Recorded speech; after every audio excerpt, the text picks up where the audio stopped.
Rurouni Kenshin is an anime I watched growing up. I was fascinated by the fighting involved and the idea of being a samurai myself. As a kid, I still remember asking my grandfather to create a wooden sword so that I can pretend to wield a sakabato, or a samurai sword with a reverse blade. Rewatching videos of this show now, after many years have passed, reminded me why this show is very nostalgic for many people. I was not able to appreciate its depth back then, but now, being older, I realize that it truly is one of Japan's most iconic story. It depicts love, loss, and an idealism that encapsulates our world today. It has 96 animated episodes, 1 animated movie, 8 OVAs, and 3 live-action movies, with the 4th being made as of this recording. It was based on the manga series written and illustrated by Nobuhiro Watsuki, and is focused on a wandering samurai named Kenshin Himura. The show is based on historical events that happened when Japan was undergoing a radical political change. It took place several years after the Boshin War, a civil war that took place from 1866 to 1869. It is fought between the forces of the Tokugawa shogunate, who wishes to maintain its traditional Japanese governance.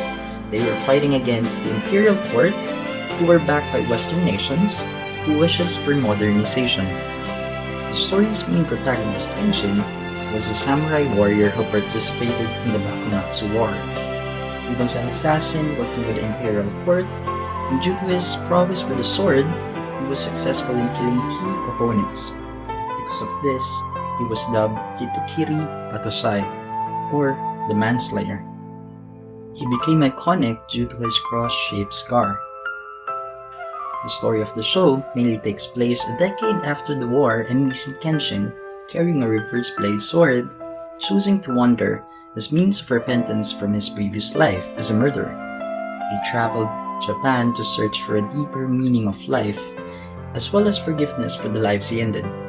Because of this, he vowed never to take another man's life again.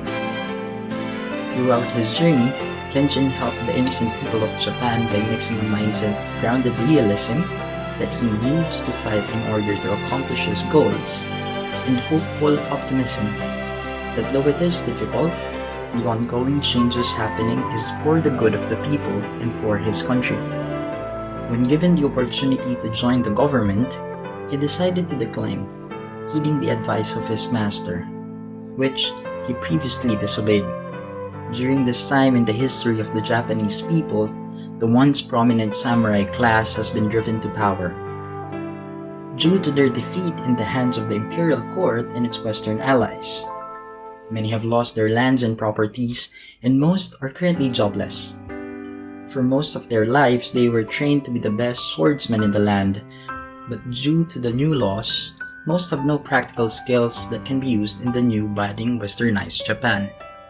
I believe that this growing divide and the conflict that it brings to be the core of the show.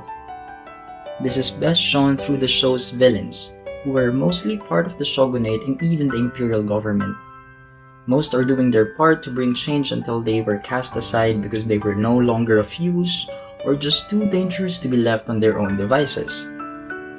This show, as I realize today, is not about good and evil. It is more about equality and justice, or the lack thereof, happening in a rapidly changing society.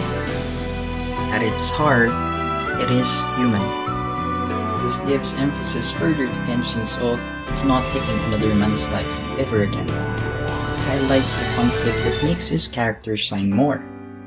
In order to protect the change that he bled and killed for, he has to fight against people who were just like him, former samurai warriors who have lost their place in their own country.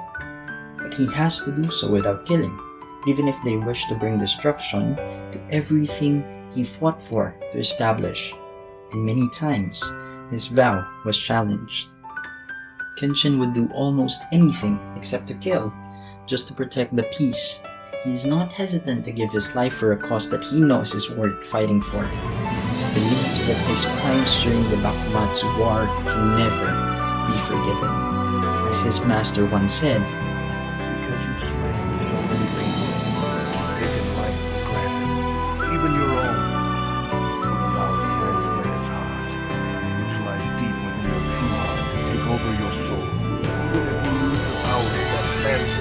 self-sacrificing purpose, such as to protect those you love or the weak. It's simply one tiny pebble in the never-ending river of time. Live on, Kenshin. That is why, even at the cost of his life, he is so invested, because the peace he fought for, that he acquired, has cost him his soul. It is an old saying that best summarizes this show. The road to hell is paved with good intentions. A man of good nature has to bury his hands on blood and filth to save his country in order to vanquish the enemy. Because of his love and patriotism, he has become, in his very own eyes, evil. How do you plan to defend those people with your limited knowledge? Will you choose the less loathsome of the two evil factions in that futile conflict and do its bidding? I do not bestow Master Ita Mitsurugi's sweetest principles on you, so you could become the pawn of nefarious men. You can change nothing. The troubles of the outside world are perpetual. And by virtue of that, I'm supposed to turn my back and live in self-ordained ignorance? I can't ignore them. They need us, Master. When your training is complete, you will be the strongest of swordsmen, and your mind will be as strong as your sword. The peasants who are dying in the grip of the Bakufu Alliance cannot wait that long, Master. Your words are nothing to them. Go down there. Brand yourself a murderer.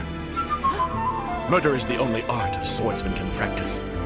No ornamental words can change that. You want to protect people with murder? You'll slaughter legions so that a few may live. That is why the character of Kenshin Himura is so compelling and interesting.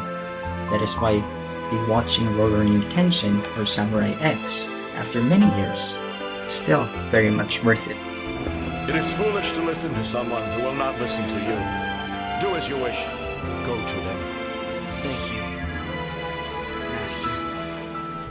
I have fed my pupil to the wolves. His mind will soon be divided into warring clans, and his pure heart will soon know suffering far beyond his worst nightmares.